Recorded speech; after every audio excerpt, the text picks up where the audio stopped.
மன்னார் காற்றாலை மின் உற்பத்தி நிலையம் தொடர்பில் தேசிய மக்கள் சக்தியின் தேசிய நிறைவேற்றுக்குழு உறுப்பினர் ராமலிங்கம் சந்திரசேகரன் மன்னாரில் மக்களுடன் இன்று கலந்துரையாடலில் ஈடுபட்டார்.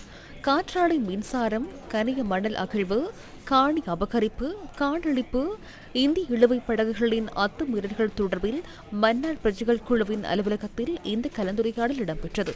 இதன்போது இந்த திட்டத்தினால் பாதிக்கப்படும் மக்கள் தாம் எதிர்நோக்கும் பிரச்சினைகள் தொடர்பில் குறிப்பிட்டனர்.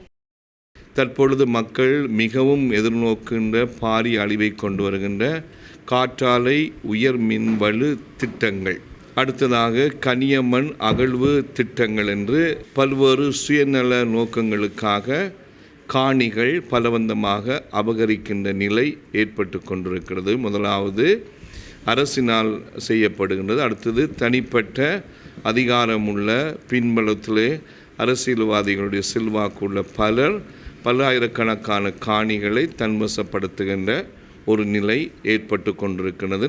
பல்லாயிரக்கணக்கான இளையோர் வேலை இல்லாமல் மிகவும் ஒரு பின்தங்கிய நிலையிலே, எதிர்காலம் மங்கிய நிலையிலே, எதிர்காலம் இல்லாத நிலையில் வாழ்ந்து கொண்டிருக்கிறார்கள். இன்றைக்கு மன்னார் பிரதேசம் என்பது உண்மையிலே ஆபத்தான நிலைமைக்குள்ளாகி இருக்கின்ற விவாதம் இல்லை.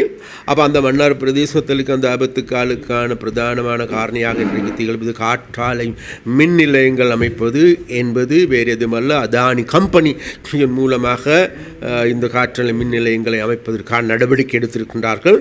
அது மாத்திரமல்ல, அந்த காற்றாலை மின் நிலையங்கள் ஊடாக உற்பத்தி பண்ணப்படுகின்ற மின்சாரத்தை அதிக விலை கொடுத்து கொள்வனவு செய்வதற்கு ஏதுவான நடவடிக்கைகளும் எடுக்கப்பட போகின்றன.